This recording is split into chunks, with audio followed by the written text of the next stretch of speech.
नमस्कार दोस्तों, मैं किस्साबाज वाला लेकर आया हूँ विश्वविख्यात लेखकों की कहानियों का गुच्छा। दोस्तों, अगर हमारी कहानी आपको पसंद आए तो इसे लाइक, सब्सक्राइब और शेयर जरूर करें। तो आइए बिना देर किए शुरू करते हैं हम आज की कहानी। कहानी का शीर्षक है सड़क। इसे लिखा है जगदीश दीक्षित ने। खबर उसके लिए काल बन गई थी। शहर से उड़ी थी खबर, अखबार में छपी थी खबर। सरकारी खबर थी, इसलिए सच्ची थी खबर। खबर टुंडा ने सबको बाँच कर सुनाई थी। जिन किसानों के पास स्वयं की जमीनें नहीं हैं तथा आधी बटियादारी पर दूसरों की जमीनों को जोत रहे हैं, वे जमीनें अब उन्हीं किसानों के नाम कर दी जाएंगी जो उन्हें जोत रहे हैं। सरकार ने कानून बना दिया है, जो जोतेगा वह बोएगा, जो बोएगा वह काटेगा। चमराने के लोग खुशी से चक्कर घिन्नी हो गए थे। खबर ही ऐसी थी। जिनकी जमीनें ठाकुरों ने जबरन हड़प ली थी और उन्हें खुद की जमीनों पर ही मजदूरी करने के लिए मजबूर कर दिया था, वे अब उन्हें वापस मिल जाएंगी। बस तहसील में जाकर अर्जी दो और अपने नाम जमीन करा लो। चेतू सहित चमराने के तमाम लोगों ने सरकारी कानून के मुताबिक अर्जियां तहसील में लगा दी थीं, परंतु वे बेचारे सीधे साधे लोग कतई इस बात से अनभिज्ञ थे कि सरकार जब कोई कानून बनाती है तो उसमें एक छोटा सा छेद जरूर रखती है, जिसमें से हाथी निकल जाता है। हाथी उसी छेद में से निकल गया था, अर्थात सबूतों के अभाव में सबकी अर्जियां खारिज कर दी गई। उगाही, आपासी और लगान से संबंधित जिन कागजातों पर इन लोगों के निशानी अंगूठों की टीपें थीं, वहां अब ठाकुरों के दस्तखत चमक रहे थे। चेतू को चिंता व्याप गई थी। हुआ गया तो कुछ नहीं, फालतू में ठकुरानों से बैर और बंध गया। पकी पकाई फसल खेतों में खड़ी है, मगर मालिक लोग बटियादारी खत्म कर दें तो वे तो मिट गए अच्छे भले में। चेतू के फैसले को सबने स्वीकार कर लिया था कि वे सब मिलकर मालिकों से माफी मांग लेंगे। गांव के ठाकुरों और ब्राह्मणों की पार्टी बंदी थी। ठाकुर पार्टी के नेता गांव के सरपंच थे ठाकुर हरदेव सिंह। ब्राह्मण पार्टी के नेता तथा हारे हुए सरपंच थे वृंदावन पाठक। गांव की जमींदारी ठाकुरों की ही रही थी, इसलिए उनके खेतों में उपजाऊ जमीनों का अच्छा खासा रकबा जुड़ता रहा था। यही कारण था कि ज्यादा जमीनें होने के कारण वह पूरी संभाल पाने में असमर्थ थे तथा उन्हें मजबूरन अधिया बटियादारी पर उन्हीं लोगों से खेती करवानी पड़ती थी जिनकी जमीनें किसी न किसी तरह उनके खातों में आकर जुड़ गई थी। जमीनें तो ब्राह्मणों पर भी बहुत थी, परंतु वे स्वयं करते थे। इन सारी परिस्थितियों के बावजूद चेतू दोनों ही पार्टियों के लिए महत्वपूर्ण था। पूरा चमराना चेतू के कहने में था। पूरे 127 वोट। दोनों पार्टियां जानती थी कि 127 वोट बहुत होते हैं। जिस पार्टी की तरफ चेतू झुक गया, बस बन गया उसी पार्टी का नेता, गांव का सरपंच। चेतू वर्षों से ठाकुरों की तरफ ही झुका रहता चला आ रहा था। हालांकि इस बार वृंदावन पाठक ने तमाम लोभ लालच देकर चेतू को फोड़ने की कोशिश की थी, मगर कामयाब नहीं हो पाए। चेतू अच्छी तरह से समझता था कि ठाकुरों के पनाह और पैसा दोनों में ही गजब की ताकत है, और फिर ठाकुरों से विरोध का मतलब सीधे सीधे हर मुठिया का हाथ से छूटना है। और एक बार जो हाथ से मुठिया छूटी कि भागो शहर, डालो डलियां। हरदेव सिंह की बैठक पर जमघट लगा हुआ था। ठकुराने के सभी ठाकुर वहां मौजूद थे। चमराने के लोग ठाकुरों से माफी मांगने आए थे। हरदेव सिंह तहसील चले गए थे।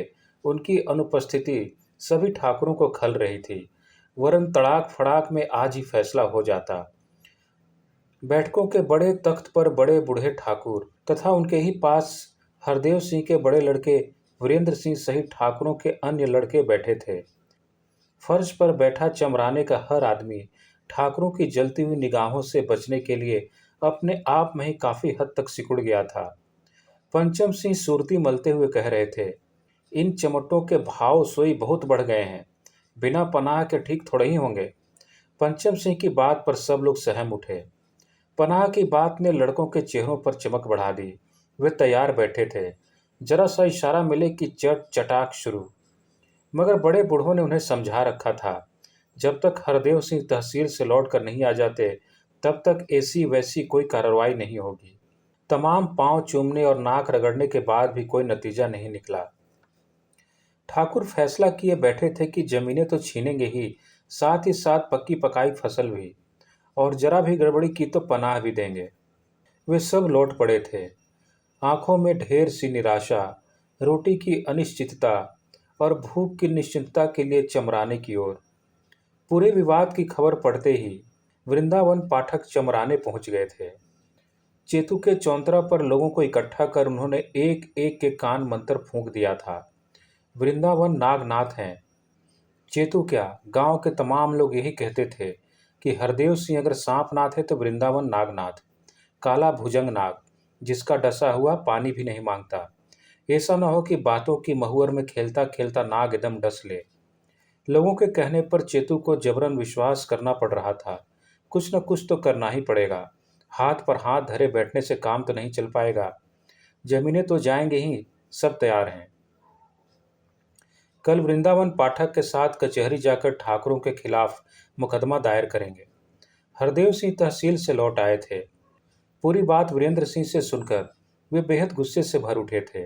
वे तो कुछ और ही सोच बैठे थे। उनका विचार था कि अपनी सुदृढ़ स्थिति बनाए रखने के लिए चमारों को अपने पक्ष में लिए रहना बहुत जरूरी है।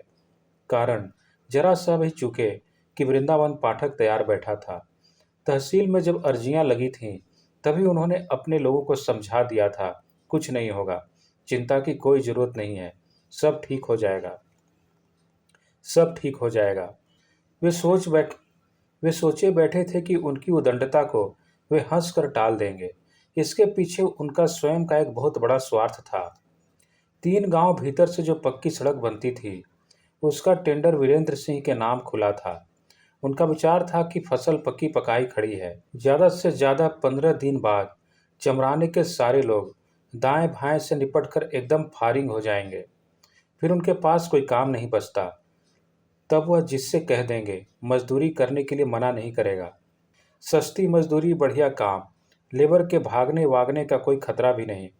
कुल मिलाकर उनके चिंतनशील मस्तिष्क ने ठेके के लिए मजदूरों की समस्या चुटकियों में हल कर रखी थी। मगर यहाँ तो मांजरा ही दूसरा बन गया था। उन्हें बार बार वीरेंद्र सिंह पर गुस्सा आ रहा था। इस नालायक को कितना समझा बुझा कर गए थे, लेकिन कर गया लड़कपन। अरे सड़क तो तुझे ही बनवानी है, किसी और को तो नहीं। 3 बच्चों का बाप हो गया, न जाने कब समझ आएगी। वीरेंद्र सिंह बाप की डांट अपराधी की मुद्रा में सुनता रहा। वह भी क्या करे, आ गया तैश, हो गई गलती, आखिर ठाकुर की औलाद है।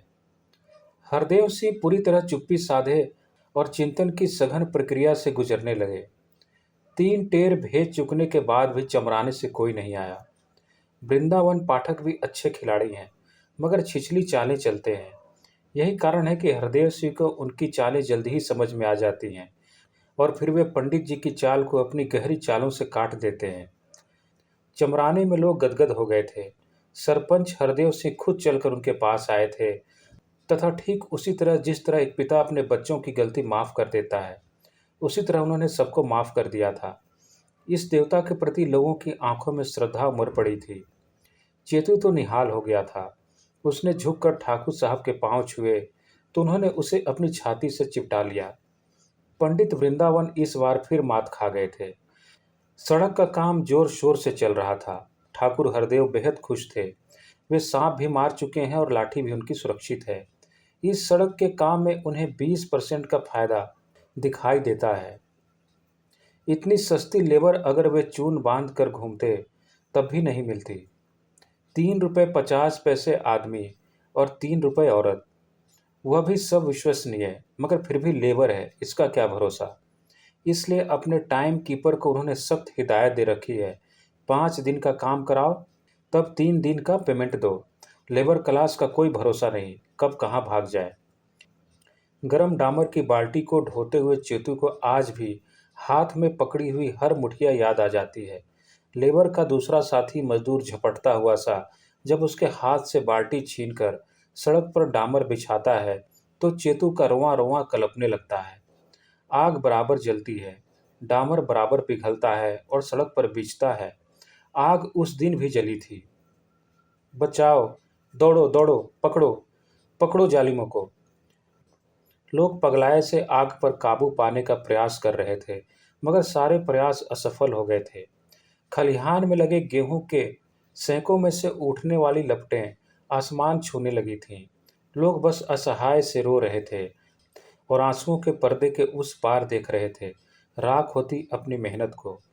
कुछ लोगों ने हमलावर का पीछा भी किया था, मगर अधिक फासले और हरदेव सिंह की बड़ी हवेली की ओट का फायदा उठाकर हमलावर भाग जाने में सफल हो गए थे। हरदेव सिंह अचानक वहां प्रकट हुए।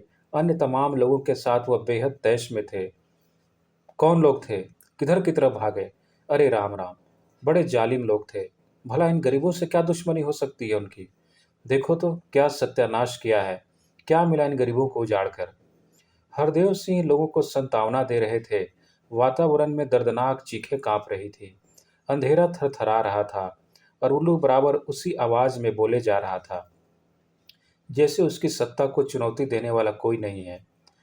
4 आदमियों को साथ लेकर हरदेव सिंह खुद कस्बे के थाने में रपट लिखाने गए थे।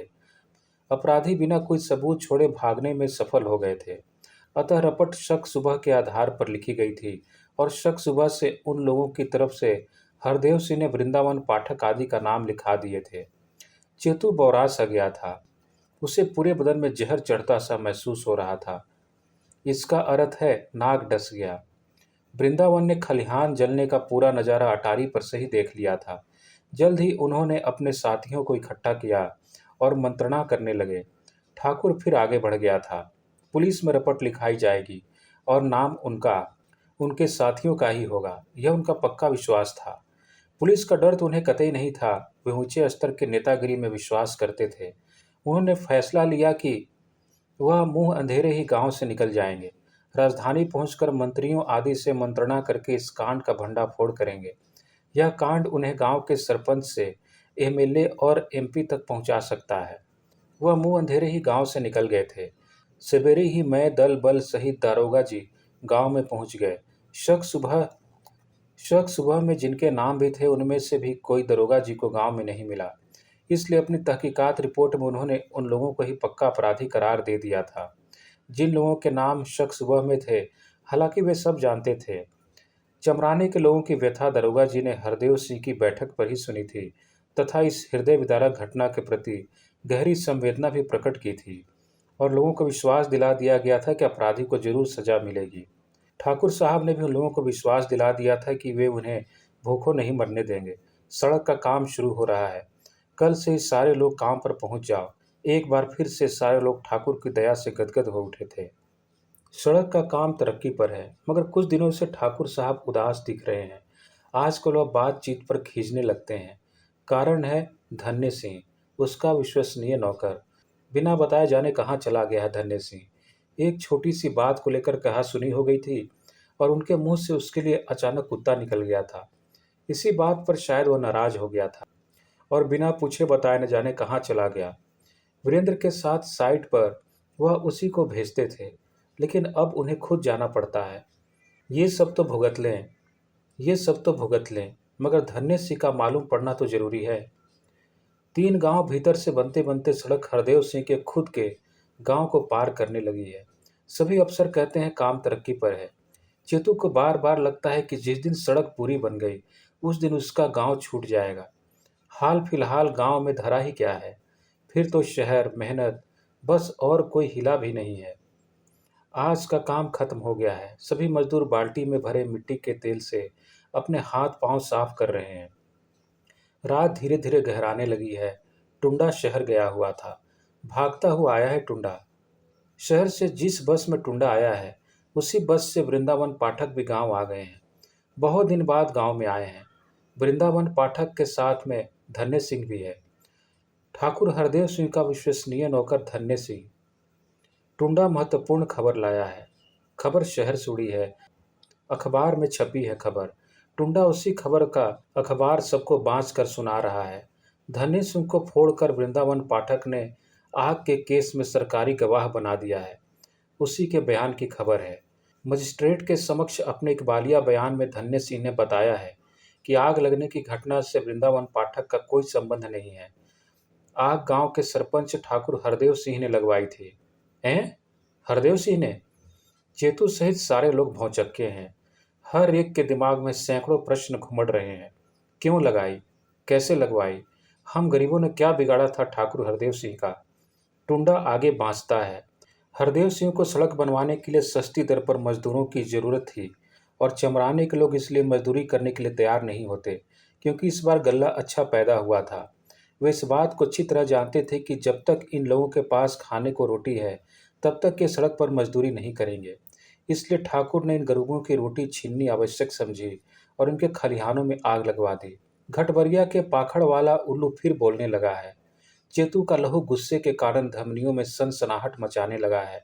एक फैसले के साथ चेतू का हाथ पास रखी गहती पर कस गया है। उसने फैसला कर लिया है, अब सड़क नहीं बनने देगा। तड़ तड़ तड़ाक, चट चट चटाक।